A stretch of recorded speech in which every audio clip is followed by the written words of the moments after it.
Amigos e amigas, neste domingo, dia 7 de março, terceiro domingo da Quaresma. O evangelho de nossa reflexão está em João, capítulo 2, versículos 13 a 25. O Senhor esteja convosco, Ele está no meio de nós. Proclamação do evangelho de Jesus Cristo segundo João. Glória a vós, Senhor. Estava próxima a Páscoa dos judeus e Jesus subiu a Jerusalém.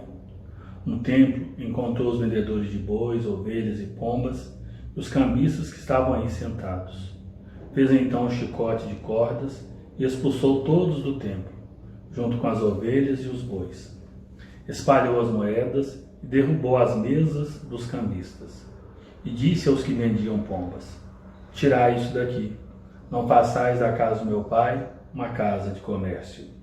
Seus discípulos lembraram-se mais tarde que a Escritura diz: O zelo por tua casa me consumirá. Então os judeus perguntaram a Jesus: Que sinal nos mostras para agir assim? Ele respondeu: Destruí este templo e em 3 dias eu o levantarei. Os judeus disseram: 46 anos foram precisos para a construção desse santuário, e tu o levantarás em 3 dias? Mas Jesus estava falando do templo do seu corpo. Quando Jesus ressuscitou, os discípulos lembraram-se do que ele tinha dito e acreditaram na Escritura e na palavra dele. Jesus estava em Jerusalém durante a festa da Páscoa. Vendo os sinais que realizava, muitos creram no seu nome. Mas Jesus não lhes dava crédito, pois ele conhecia a todos e não precisava do testemunho de ninguém acerca do ser humano, porque ele conhecia o homem por dentro. Palavra da salvação. Glória a vós, Senhor.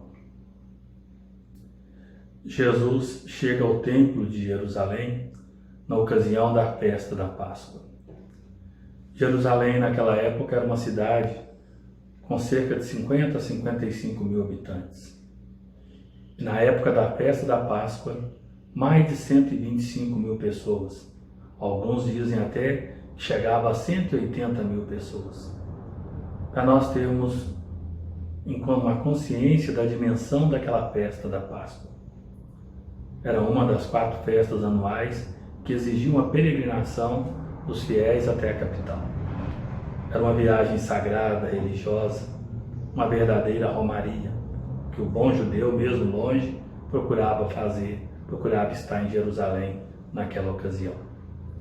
E com um número tão grande de pessoas, então o comércio vivia nesta época de vento em popa. Pelas ruas das cidades, famílias que abrigavam outras pessoas, porque as pensões daquela época, as pousadas, não davam conta de tanta gente, suportar tanta gente.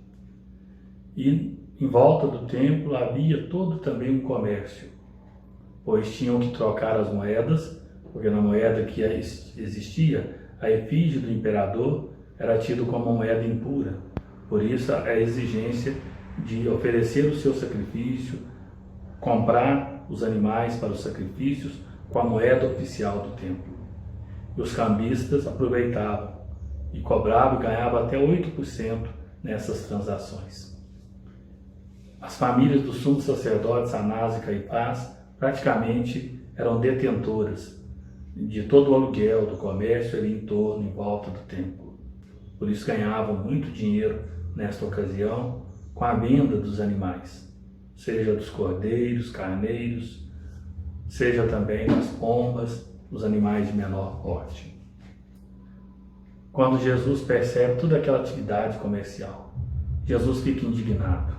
Com um chicote, ele expulsa os vendilhões do templo, derruba as mesas dos cambistas, retira dali os cordeiros, os carneiros, os animais próprios para o sacrifício. Pois Jesus visa fazer uma purificação do verdadeiro sentido do templo. E mostra também que aquele culto já está ultrapassado. É preciso agora cultuar a Deus em espírito e verdade, conforme ele ensinara a samaritana. Que os verdadeiros adoradores são aqueles que adoram o Pai em espírito e verdade.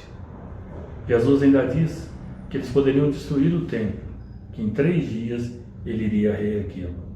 Vem uma nota do evangelista que ele falava do templo do seu corpo. 3 dias depois, com a ressurreição, seria novamente reerguido o seu templo santo. Com isso, Jesus nos ensina que o nosso corpo, cada pessoa humana, é um templo, uma morada viva de Deus. Por isso, todo respeito, nada de exploração. E ali em torno do templo havia muita exploração comercial, sobretudo os mais pobres, que eram os mais explorados. Jesus veio para purificar tudo isso, para nos mostrar que a nossa relação com Deus, ela deve estar fundamentada no verdadeiro sentido do culto. Um culto puro, um culto sincero, um culto verdadeiro. Uma outra nota do evangelista, no final do evangelho, que as pessoas vinham até Jesus para falar impressionados a respeito dele, mas ele não precisava do testemunho de ninguém, porque ele conhecia cada pessoa por dentro. É assim que o Senhor nos conhece. Por isso, diante dele, devemos ter toda uma abertura de coração e de vida, e deixar com que a luz da sua graça nos toque, nos purifique, nos renove. Neste terceiro domingo da Quaresma, o domingo da purificação do templo, peçamos ao Senhor que nos purifique. Purifique o templo de Deus que é cada um de nós, que nos ajude a colocar em prática seus mandamentos, seus ensinamentos, suas leis, sua palavra, o seu evangelho. E que esse tempo da Quaresma seja de fato para todos nós, para as nossas famílias, para as nossas comunidades, tempo de purificação, para que assim purificados nós possamos na graça e na alegria celebrar a ressurreição, a vitória do Senhor. O Senhor que em 3 dias reergue o templo da sua vida, templo do seu corpo, templo da sua pessoa.